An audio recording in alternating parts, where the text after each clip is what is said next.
Hey everyone, welcome to episode 109 of the Ceres podcast. I'm your host Stelios and the founder and director of Ceres Pure Food Innovation. Again, no real updates, there's not a lot happening out there at the moment. Everyone's just keeping their head down and working away, so I want to keep these introductions short and sweet where possible. Take a second to follow us on social media, listen to us, give us reviews, whatever you can do. It all helps. If you could also send this episode to other friends that may be in the hospitality industry, as it helps just to give us more awareness.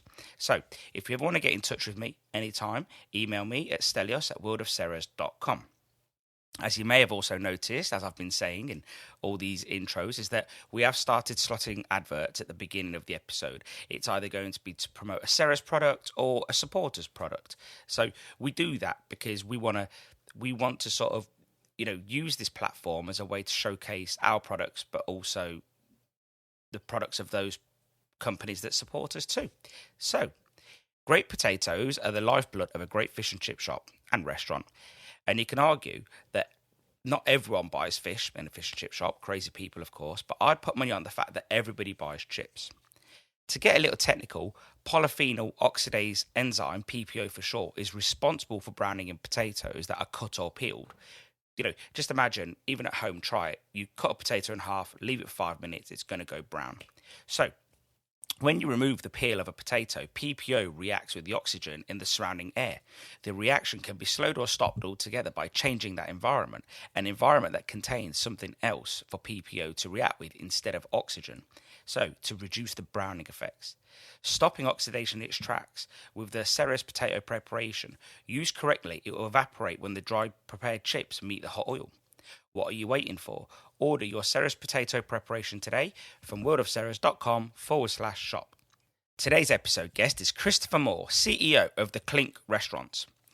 The Clink it's a special business that is restaurants and catering business inside prisons or just outside prisons, and it's a college that's training prisoners essentially to become chefs or front of house staff. The hope is that the training and a direction gives people a sense of purpose, so it stops them or massively reduces the chance of people going back to a life of crime. Now with 5 restaurants, not 4, and outside catering, the Clink is an outstanding example of how scalable commercial solutions can make a difference even for the hardest social problems. I hope you enjoyed this episode with Christopher. I know I did.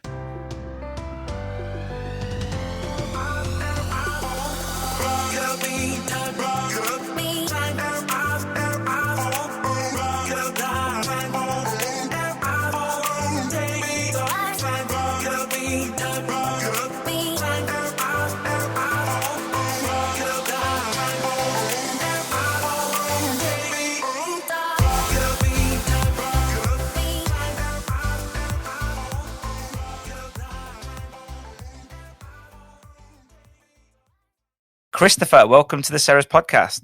Thank you. Hello, Stelios. Thanks for joining me today. I know how busy you are, and there's a lot going on in your world, isn't there, I bet? Well, it's been interesting times. I mean, it's obviously the last 18 months with restaurants having to close, and then obviously the pandemic, it's been a very different sort of operation. And the Clink charity is set up to reduce reoffending through training within prisons and supporting into the community for jobs. But the training hasn't really been going that strongly because of the restrictions we've had. But our work on the outside has been busier than ever. So for those that don't know anything about the Clink and yourself, tell them about what it is that you do and what the Clink does. The Clink has been set up to reduce reoffending. And ultimately, we're a catering college within a prison. And we're training men and women nearing the end of their sentence in prison to work towards gaining their City and Guilds national vocational qualifications within the kitchen, the restaurant, or even in our gardens.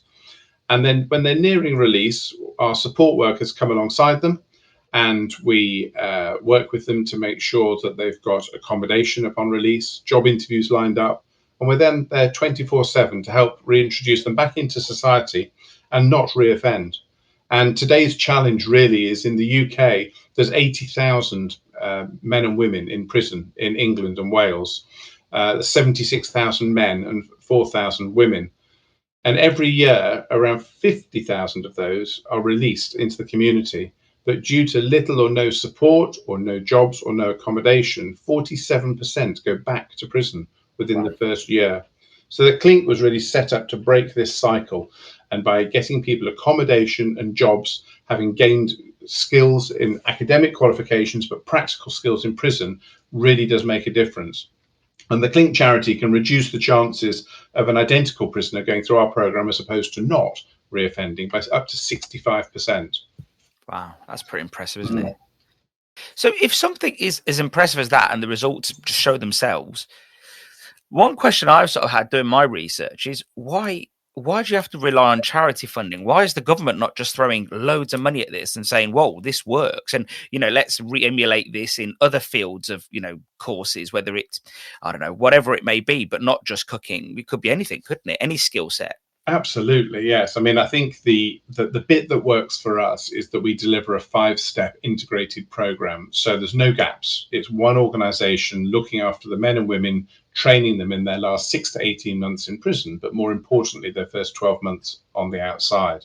There's lots of great stuff delivered by the prison service and like-minded organizations inside. And likewise, there's a lot of good organizations supporting on the outside, but very few are the same organizations both sides of the wall. And when you get gaps, that's when people fall between them and sadly reoffend. So if you came out of prison with your £46 release payment on a Friday night, just as probation shuts down for the weekend, and you've got no accommodation lined up, the idea of actually going to have a few pints or a bag of fish and chips and then going back into prison is quite an attractive one, because you've got a bed, you've got 3 meals a day, a telly, you've probably got some of your friends there as well. So actually we need to meet our graduates at the gate and really just help and support them back into society to get jobs, get accommodation, and then that really does make a difference to their lives. And although in my mind, I'm always aware of my prejudices because I'm human and I just know that I haven't got it all right.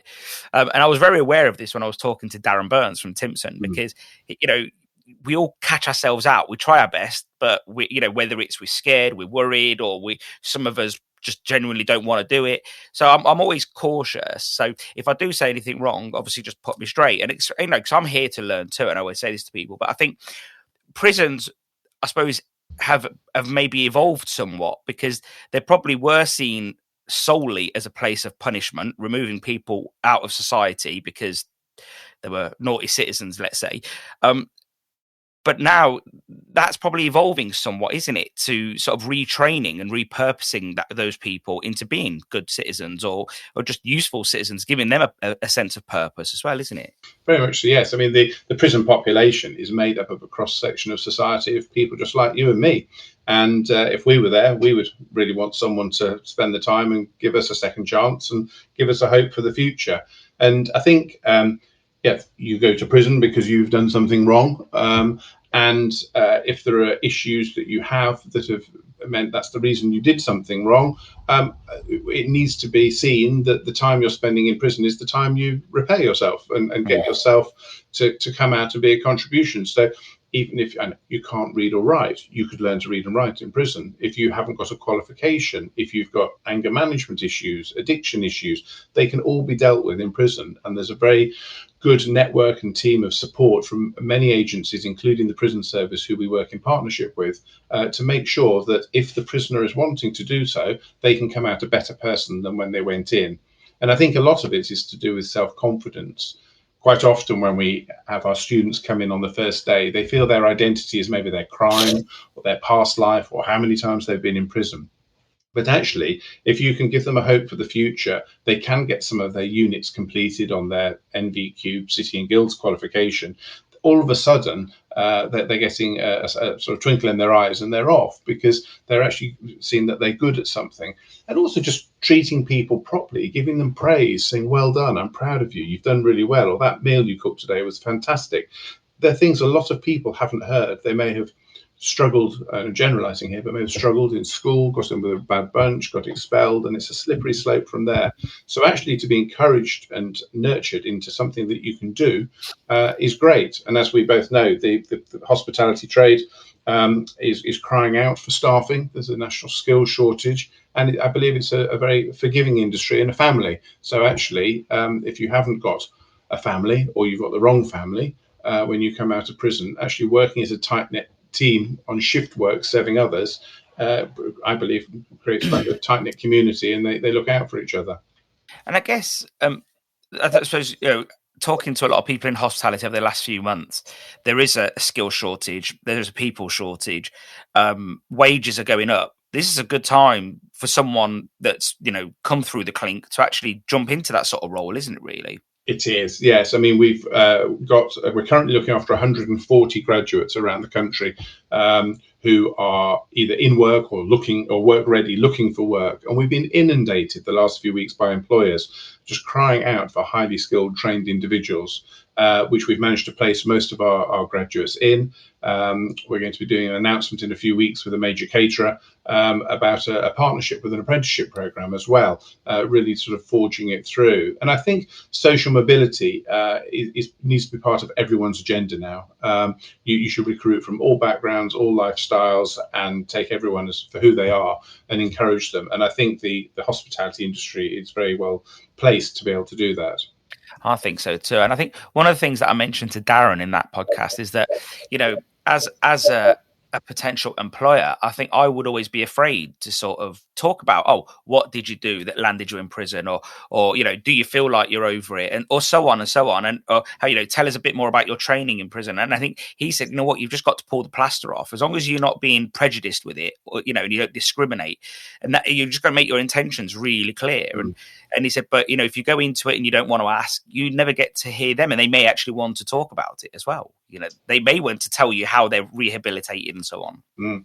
Yes, and I think that it's healthy to do so for both sides. I mean, you don't want to walk around with a badge saying returning citizen or ex-offender on it, but it's obviously important the employer knows the background. But I think I've only been working in prisons 11 years, but before that, I was working in retail and hotels, still with hospitality. And I don't believe I employed anybody that I knew of with a criminal record. So I thought I'd got enough people potentially stealing from me already. Why would I want to employ someone that's been caught of it? But actually, I've come to realize that by employing, we say, a Clink graduate into your business, you'll know far more about that individual than you would if you were to employ me. Because nowadays, if you get write off for a reference, they'll say, he worked here from this date to that date, his job title was this, and we paid him that much. That's it. But actually, with the graduate's permission, they will write what's called a disclosure letter to say, this is what I did wrong. I've been to prison. I've served my time. I'm in a good place. I've pulled myself together. I've got new qualifications, and I'm ready for a new challenge. So actually, by you offering that individual a job, you're really making a big difference to their life. And they're really thankful that you've given them that opportunity.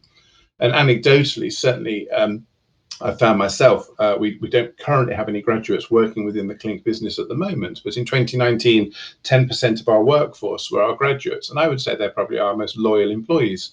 And they really are focused on making a difference. And there's a lot of drive and enthusiasm. So if you're not employing people who have been in prison previously, please consider doing so. And if there's any concerns, on our website, we have a few documents just reassuring you about what it would be like, or if there's any difference to employ someone that's been through the prison system. I remember one of the things that I read, I can't remember if it was something around just employing ex-offenders, and they said you do get more honesty, and you've just backed that up. And I wonder if it's because everything's just laid bare. I've got nothing to hide anymore. I'm here to work, and there's got to be something interesting about that. But it does beg the question: could the government do more to tempt employers to say take on ex-offenders and put them through a similar program afterwards, rather than leaving it to choice? If that makes sense. I think they need encouragement when they come out. And actually, we say that we welcome people back out into the community, but it is difficult. So simple things like if you want to open a bank account with a criminal record is quite hard. You certainly wouldn't get a mortgage or a loan straight away. Your car insurance will triple just because you've got a criminal record. So you could come out with all good intentions, but you struggle, even with housing. Trying to get a council accommodation, the current thinking is by having a criminal record, you've actually purposefully made yourself homeless. So we have to, our support workers work really hard, along with many other agencies, to help people come back into society. So whilst a lot of companies are saying, oh, we'll ban the box, or we'll do all these great things to welcome people out of prison, there's a lot of other things going around that are quite hard that we have to help them with to navigate. And I believe if we weren't there to help them navigate those challenges, actually some of them would say, actually, do you know what? It's probably easier just to go back inside. And that's the main difference, I think, with the Clink, is that we help them on the outside to go through these challenges. And we do have several banks now who will let us open student-style accounts for our graduates. So if there's money in the account, they can spend it. And if there's no money, they can't spend it.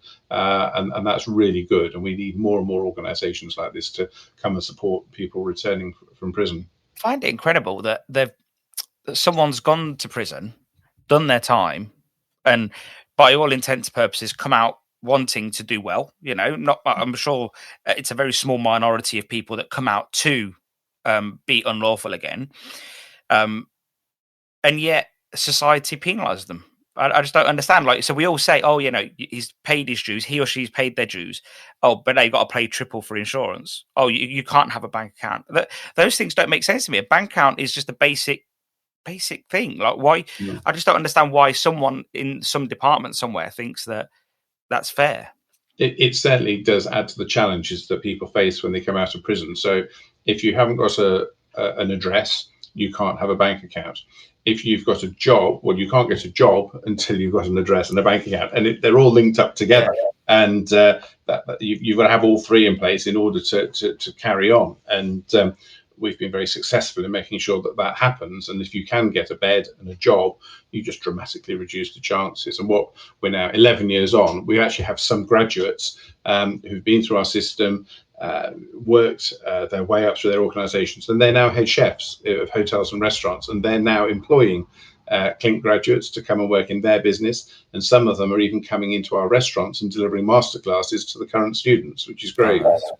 That's good that, in that short period of time, that 11 years, it just that you've got that cycle already, because that shows that, I suppose it gives people that are in the prison a vision. I can do this. So it's something to work towards. Yeah, it's going to be hard. There's going to be a lot of problems getting there, but I can do this. Yes. I mean, I think there's a lot of skills in prison, and it's just taking that passion and that enthusiasm to turn it into something that's legal. And they do really, really well. And it's most certainly the calmest place I've ever worked. I've never had an argument. I've never seen a scuffle. All things that I've seen in most kitchens with a chef on a Friday or Saturday night. So it is an area where the students have got to a position in their life where they think, actually, I want to learn. And they're like sponges. They're a delight to work with and train. There's a lot of talent there.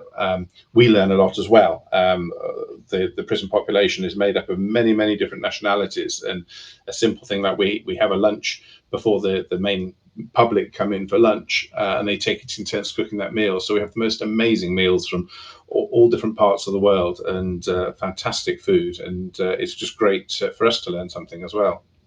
What would you say the biggest challenges are running, a charity of this level? You're trying to deal with a lot of issues. You've got training, you've got social stigmas, there's so many things that are going on, safety issues. What do you think the biggest challenges are? I mean, it is a challenge, but it's a lovely one to have because the end result is amazing. I think just on a simple basis, 2 of our restaurants are actually in the heart of the prison. So when our customers come to dine, they have to book a week before. We ask them their name and address. They bring their passport with them. Wow. They go through airport style security, biometrics. There may be searches. They walk across a gated yard through several doors and gates, and then they're sitting in the most amazing restaurant. But if we've got 90 people booked in for lunch, and we've got our trainers on site and our students, and for any reason the prisoners have to return to their cells, which happens occasionally, we have a full restaurant of 90 people, and I've only got 5, 6 or 7 staff on duty, and we just take our jackets off and have to muck in. We can't phone an agency and say, oh, can you just send someone along? Because everyone that works as a trainer within the Clink has come from the hospitality industry, but has also been security cleared and trained by the prison service to work in that environment. And then we've trained them how to deliver the City and Guilds training as well. So if we get challenges with our staff can't turn up for whatever reason, or the prisoners can't come down for whatever reason. It's quite lively sometimes, but there's nothing like getting your jacket off and going into the dishwasher or running the path. I can find it quite refreshing sometimes. It's really good. And I guess that's the difference between the Clink and a normal restaurant. And I say normal, I just mean a restaurant that's not behind a prison wall. Like they can just carry on and do all of the normal things you just mentioned, bring in agency staff or ring a friend and say, hey, can you come over? Whereas you guys just, if I guess if the guards or whoever runs the prison says, well, this ain't happening today for whatever reason, you're stuck. That's right. Yes. I mean, I think it's a very fine line. Yes, we have 4 amazing restaurants. They've done very well. They've all been number 1 on TripAdvisor in their time in the areas that they're at. But we mustn't forget what we are. And we're actually a catering college. Yeah. And the students are the most important thing we have. And we have to train them up to get their skills through theory and practical experience. So we could fill the restaurant every day with probably 90 to 100 people, and it might make good business sense to do so. But actually, that isn't what we're about. We're about creating the right training environment. So we're just literally going to start back next week in Style in Manchester, training 4 days a week. But we've only got half a dozen students to start with because of the pandemic and social distancing still. But with those 6 students, if we had more than maybe 12 or 15 customers, we'd be putting them under unnecessary pressure and they wouldn't cope. So it's a fine balance between getting customers coming through and creating the right training environment for our students. But talking of training environments, the other people we're training is the public. And by allowing them to come in and dine with us, and in 2019, we had about 100,000 members of the public through our 4 restaurants.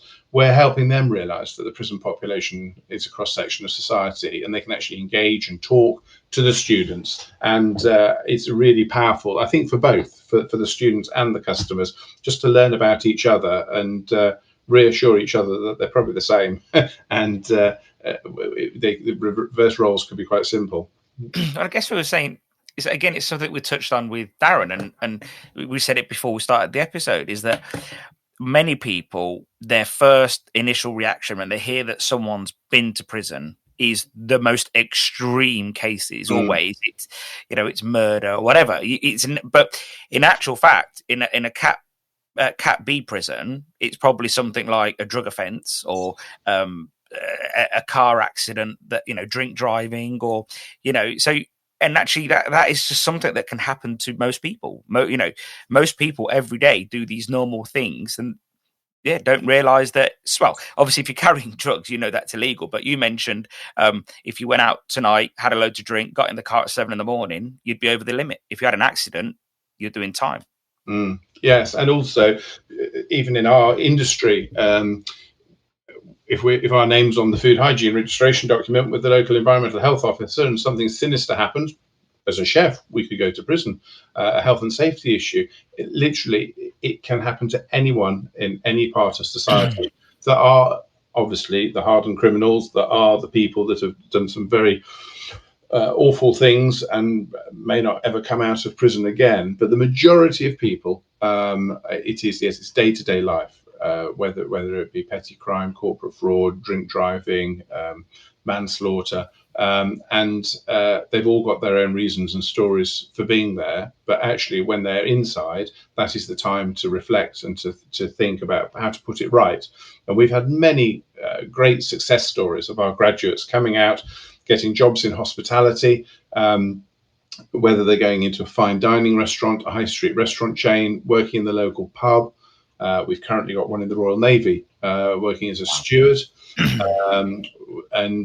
but also they can go back to their other trades that they were doing before they came to prison. So they may be in construction or hairdressing, so any industry really. But I'd like to think the time they spent with the Clink, they've learned customer service, got their confidence back, and they've got another skill, which is cooking or service as well. So they're all life skills that you could use at home with your family and friends or in the community.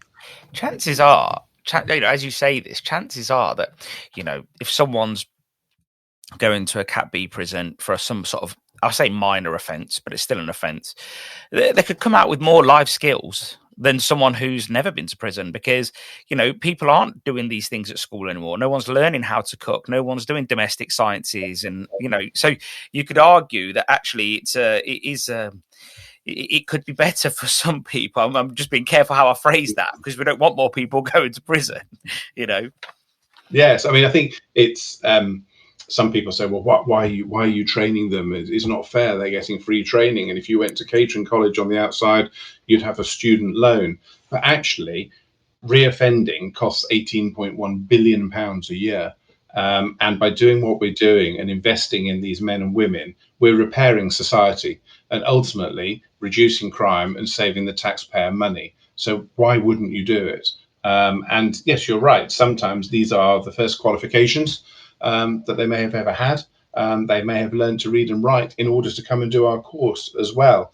But giving them a hope for the future and some really exciting jobs on the outside is great. And that's the most rewarding part of my job, is when I've been engaging with a student whilst inside prison, then actually maybe going to their place of work and having a meal in the restaurant or the bar they're working in. It's absolutely fantastic to see them flourish and do so well. I take it the Clink focuses mostly on their time at prison and obviously after prison. But what sort of recommendations or thoughts do you all have about sort of, you know, before this becomes a problem, pre-crime, let's say, you know, anything there? Yes, well, we're doing a lot of work. We've set up a division called Clink Events. We set up 4 years ago in London, and we've built a production training kitchen in a women's prison in Sutton. And we're one of the nominated caterers at the Guildhall, St Paul's Cathedral, Trinity House, Woolwich Works. We've got about 15 or 20 venues now where companies or individuals could hire us as the caterer. We can do cocktail parties up to 1,000, dinners up to 600. So the food used for those events is made by serving prisoners training within prison. But on the outside, it's served by our graduates who have been through the programme, but also we work very closely with the Centrepoint charity, and we train up their young people to get a City and Guilds digital qualification. And then that way we can get them on track, hopefully get them into work, which will stop them going down the wrong route, which may lead to a custodial sentence. So we're trying to stop people going to prison in the first place with that programme. And then obviously when they're in prison, training them out to get them into the industry. And we've up to now been able to train around 500 men and women a year. But we're just rolling out a new concept called Clink Kitchens, which started in April this year, where we will end up by the end of next year delivering training in the main prison kitchens of 70 prisons in the UK out of 117. And we'll be training the men and women who do an amazing job already cooking prisoners' food every day, working with the in-house prison service catering chefs, but they don't always get qualifications at the moment. So we will embed a chef trainer into those kitchens. They will get the qualifications. We'll then meet them at the gate. And we've got many caterers lined up, all desperate to employ our graduates, mainly in food production. And then that way, by the end of next year, we'll be training up to 2,000 men and women a year, as opposed to 500. And that can make a real difference to the industry and hopefully continue to reduce reoffending and stop the amount of people going back to prison every year. Wow, it's an ambitious goal, isn't it? Really, like, you know, and there's a lot of people in that team that are making that happen. Yeah, it's such a huge challenge. It's just, yeah, it's like it is, but it's a very rewarding challenge. And we know, I mean, if we were training people to do a skill where there was no jobs on the outside, it would be absolutely pointless. But we know there is a real skill shortage. There always has been. The hospitality industry is the fourth largest employer of manpower in the UK. It's around, well, directly and indirect employees is around 6 million people. And so we know we can get them some amazing jobs and they can get their lives back on track. And it's a fantastic industry to be in. It's a way of life. It's great. And how many fixed locations do you have now, fixed restaurants? We have 4 restaurants, which are in style in Cheshire. We have Cardiff, Brixton, and then Highdown, which is in Sutton, in Surrey. But we also have 3 farms and gardens as well in Britain. So in Send in Surrey and Highdown in Surrey, and again at Style up in Cheshire, where we've got polytunnels, greenhouses. One of the sites has chickens, and the men and women are being trained to gain their City and Guilds qualifications in horticulture. But all that produce then comes into the restaurants for the next lot of students to prepare and serve. So we are really farm to fork for a lot of our ingredients, grown by serving prisoners, prepared by serving prisoners, and then served by serving prisoners. Well, you mentioned earlier in the discussion about confidence boosters as such, and we're not talking about vanity, the word, the vain part of confidence. You just mean just normal confidence to do something basic. Does working like this help people with their soft skills? Just working in a team, talking to consumers and customers, does that help? It does a lot, and just working together as part of a team. And when you're in prison, normally you would train for 2 hours in the morning in a workshop or a classroom. Then you'd be locked up for lunch for 2 hours by yourself in your cell, and then another training session in the afternoon for 2 hours. So sort of a 20-hour working week with a 10-hour siesta isn't really sort of preparing you for life on the outside. So the men and women that train with us come down for between 6 and 8 hours a day in an environment that doesn't look or feel like prison. They all sit together around a table before lunch service to have their lunch. And again, just to have a conversation like a family. And to some people, that's quite alien to actually have a discussion, or what do we talk about, or how am I setting the table. But it's great to see them growing in confidence with that. And it does make a real difference. And it's not just confidence in, can I serve drinks or food at the table. Two of our restaurants are actually outside the wall. Our one in Cardiff is outside the wall of a prison, but the prisoners actually drive down in a minibus by themselves from another prison about 45 minutes drive away, and they have a break and they can go off into the town for maybe a quarter of an hour or half an hour. When somebody first comes down to us and we say, right, off you go, quite often we'll find them sitting on the wall outside the restaurant, because they just haven't got that confidence yet to walk down a high street or walk around the corner. And it'll take several days or weeks just to build that confidence up, because prison takes you so far away from society that you've really got to help them slowly reintroduce back into it. And I think the Clink does that, because, as I say, it's an environment that doesn't look or feel like prison, but you're meeting members of the public as well, who are also encouraging them in their own way. It's weird, isn't it? Because I'd imagine people that are older than me and you, if they're hearing this sort of conversation, especially I'm just trying to think my granddad's generation, hearing that people go prison and they're allowed out and they're learning things, it's like, what the hell? Why haven't we just locked the key and walked away? And this must be quite alien to some people. So there must be the other side of the coin where you hit a bit of a negative reaction with some people, a minority, I guess. I think if you've been away from society for a long time for a sentence, it's only right that they're slowly reintroduced back into it. And there's a lot of amazing programs whereby if you're in the last 9 months of your sentence, you can have up to 25% of your time as home leave. So you can start to get back to the family and have discussions about what's life going to be like, or where are we going to live together again, or how are we going to afford to live. And there's a brilliant program called Release on Temporary License called ROTL, which we really encourage, and there's not enough of it at the moment. But in the last 6 to 9 months of a sentence, if a prisoner is allowed to go out into the community, technically they can go and get a full-time job and start earning some money. Some of that money has to be given to victim support charities, which is fine. But the great thing about that is that the prisoner can really gain confidence in working on the outside and just getting used to life on the outside. So actually, when the day of release comes, the only thing that's changing is your bed. The job's the constant, and that really does make a huge difference to people reintegrating back into society. But I think if you said we were going to keep everyone locked up until the last day, then let them all out, I don't believe it would work. And actually, a lot of prisoners do actually work in the community. They're working in call centres, they're working in charity shops, supermarkets, and you wouldn't know, and why should you? But they're learning to get back into society and be a contribution. I guess for me, the old idea of prison is that you take someone that was antisocial, get them out of society and lock them away.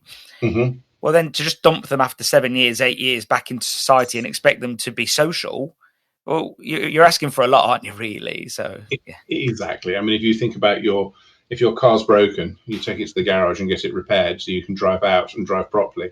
And I think that's exactly what prison is. It's using that time wisely to go through the rehabilitation process. If there's any help or support needed or new skills acquired needed, that means you can come out fully fighting fit, raring to go at the end of your sentence. That needs to be encouraged. So let's say there's two sets of people in prison, and I don't actually, so does everybody in prison have to do something like this, some form of work, or can they just do 5 years or 3 years or 2 years and not do anything?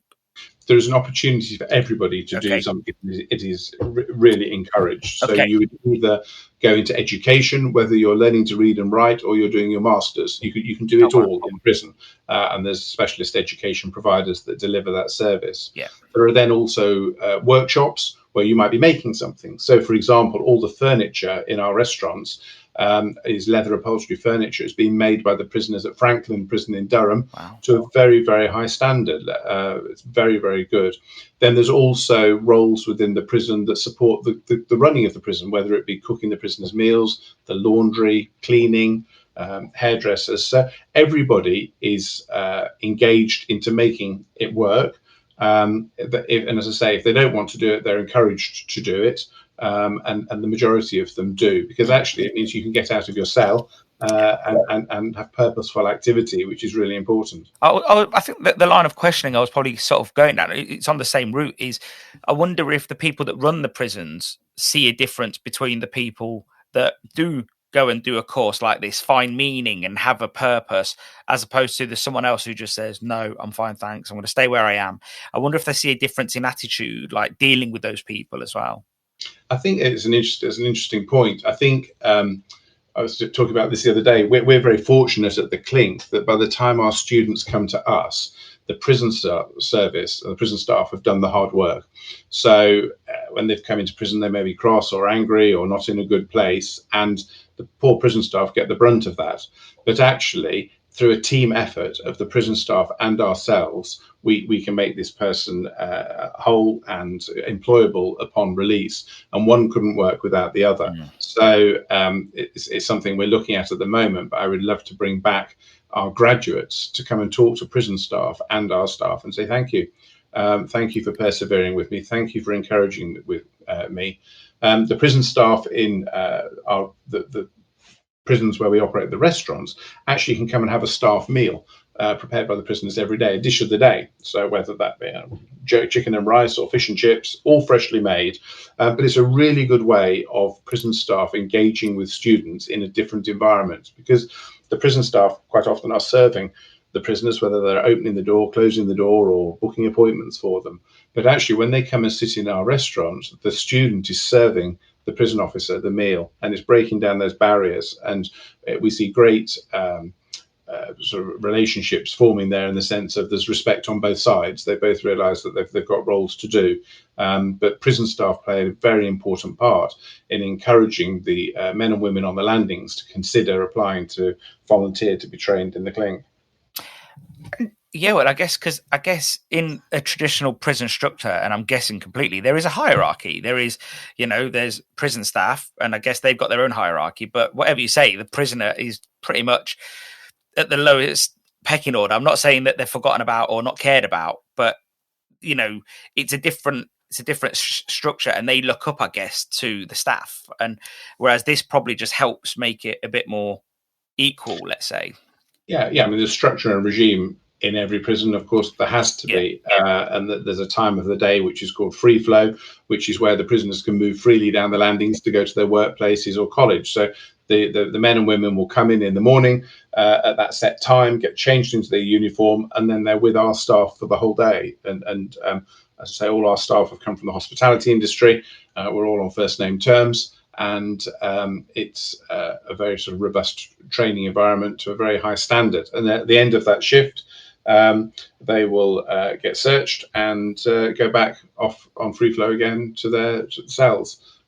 So yes, it's a very different sort of environment to perhaps another workshop, but it is still a prison workshop alongside many other good ones. And with, obviously, you guys aren't exempt of COVID, I'm sure. What I'm sort of interested in is how particularly did COVID affect your organisation and, its day-to-day work? Because I guess that it would have affected it very differently to others. It did. I mean, on the 23rd of March, when the Prime Minister said all restaurants had to close, we did as well. And we were shut for several weeks in most of our sites. The area of our work that continued was the support work in the community. And we had around 140 graduates out in the community, sadly, either being furloughed, losing their jobs, losing their accommodation. And we had to come alongside and support and help them. Again, not face-to-face, but on Zoom or FaceTime. And we set up an emergency support fund. So we've spent around £70,000 over the last 18 months paying for emergency accommodation, buying grocery vouchers for supermarkets, clothes. We even bought somebody a bicycle just to keep them out of prison and support them. But it's also been a great time of reflection and innovation. And we've set up in May last year at Brixton Prison something called Clink and Collect, which was allowed us to go back into prison to continue training a smaller number of our students to finish their qualifications. But we were making takeaway lunches for the hardworking prison staff so they could have meals on duty. They couldn't eat in the restaurant, obviously, but they took it away. And from that, we then set up Clink at Home, which we're still operating today. So if you live within 20 miles of Brixton, you can order a freshly prepared chilled meal made by our students and delivered to your door by our graduates to reheat at home. That way, our students are still getting the opportunity to gain their qualifications. So we've done quite a few things like that. So it's been a really good time of reflection and just looking at what we do to make sure the model is even better when we come back. And we're reopening, as I said, next week in Style, a couple of weeks' time in Cardiff.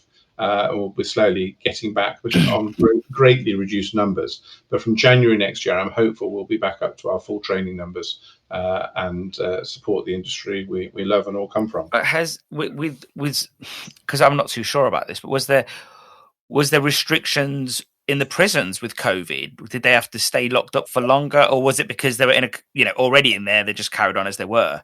Well, as I say, they are in actually the ultimate bubble. So the bad news probably was when either the prison staff or us were coming in with the potential of bringing in infection, and they've obviously had their challenges, but they've done an amazing job in keeping it going and working really hard. And yes, some have had COVID, staff and prisoners. We're still seeing some outbreaks now. But the vaccination program is the same on the inside as the outside, so that's going very well. Again, all our staff are vaccinated now, so it's just going to have something we live with. But obviously, all the normal controls for social distancing, face masks, sanitizers, alcohol-free, of course, and that's all in place. So it's starting to get back to normal now. Our gardens continue because the chickens still needed feeding and the crops were still growing. I wondered if mental health would have been more of an issue with all of these because already if you think a lot of the worst things about a prison are bad anyway, so then if you throw COVID into the mix as well, and they probably couldn't get out to get into the restaurant to do what they enjoyed doing and seeing the people they like seeing, I bet that could have been quite tough, but I bet they can't wait to get back to their course. Yeah, I mean, a lot of them obviously desperate to get back because I think the prisons have been very nimble in adapting. Obviously, no family visits could take place. However, video conferencing was set up and it's worked exceptionally well and is continuing today. They had extra provisions as well. So I think my personal view is it's gone very well. And in a funny sort of way, I think there's quite a lot of empathy between the prison staff, our staff, and the prisoners, because all of a sudden we've all been prisoners for the last 18 months. We haven't been able to all go out. We haven't been able to see our families. And in a funny sort of way, it's a bit of a level playing field. So I think there's a lot more acceptance and understanding from both sides. And certainly, I'm in Brixton Prison this afternoon, and I go there most weeks. It is back to normal, very calm, very upbeat, very positive, and everyone's looking for that hope for the future. Wow, that's great. One thing I'd like to finish on is, words of encouragement to potential employers. Where obviously they might feel, scared or prejudiced or whatever it may be. How would you encourage them to go about, employing someone that's maybe been in prison? I think the answer is don't be scared. The person coming to you, having spent time in prison, should be no different from anyone else. And if they're coming from the Clink, I'd argue actually they're more highly trained than perhaps any of the other candidates. They train 5 days a week, 47 weeks of the year. They will have their MVQ qualifications, level 1 and 2, with some really good practical experience. So be open-minded, and from all areas of social mobility. Don't just limit yourself to just employing ex-offenders or Clink graduates, but people that have been homeless or of coming out of the forces. And this is all part of the social mobility agenda. We're not in a place to be picky now, really. And actually, if you can see a twinkle in someone's eye with a bit of hope for the future and enthusiasm, and that's the bit, you can train them the skills later. So if you've got a keen, willing individual, regardless of their background or where they come from or what they've done, you should be giving them an opportunity, because if you were in their shoes, you would certainly want that as well. Yeah.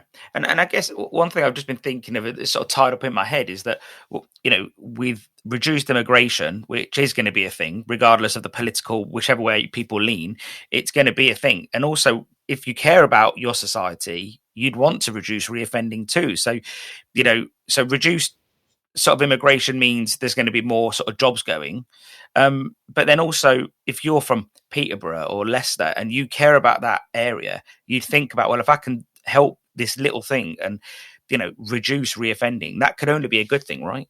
Definitely, yes. And again, I think you touched on Europe. I mean, a lot of people return to Europe because of Brexit, and a lot of people have maybe gone to other trades during this time as well. The key thing, I think, is certainly I knew I wanted to be a chef from the age of 10, mainly from cooking with my mother, but also cooking at school. And I did cooking all the way through till I was 16, and then went to catering college to train to be a chef. And I think it is a very credible career. You can have a lot of fun. You can do very well. But sadly, we still seem to think of it, oh, yes, I did hospitality. It was in my gap year between uni, or yes, I've cleared a few tables.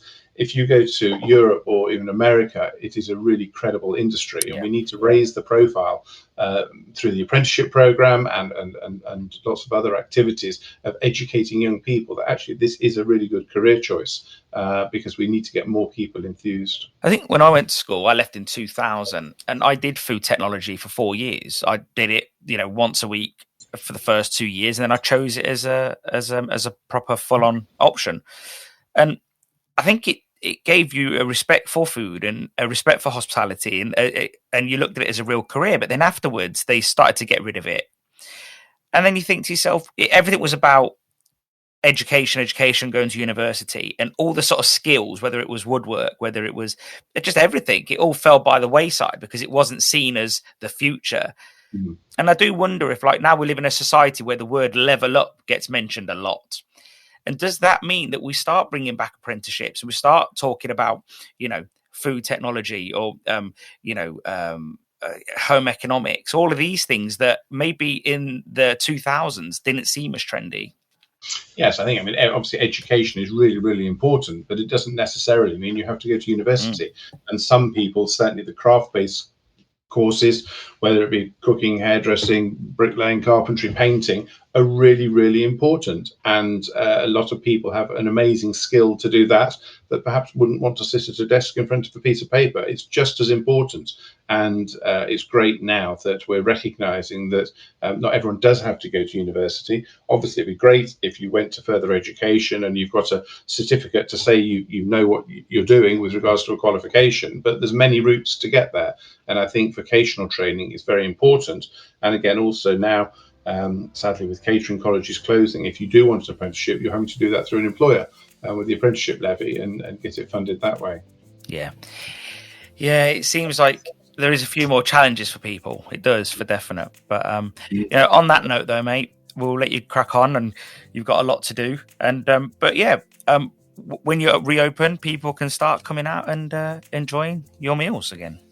Very much so. And if you would need to know more about the Clink charity, our website is theclinkcharity.org, and come and visit us and have a meal. And if you have vacancies in your organisation, please do consider. So thank you, Stelios, for your time. Thank you for your time. And I've got a friend of mine who lives in Brixton, so I think I'm going to be treating him to a meal. Definitely. Thank you. Bye-bye. Thank you very much. Goodbye. Thank you to Christopher for joining me today. If you want to jump over to all his social media and obviously the Clink social media, I'm going to link to them in our show notes. But be sure to take the time to visit a Clink restaurant and really contribute to their work, because your financial contribution goes a real long way. I know you're all busy, but please take a moment to click and like on any of the Ceres social media feeds. Send it on to people within the industry. It really helps build awareness. Thank you for your time. If anybody wants to send any feedback, it's stelios@worldofceres.com.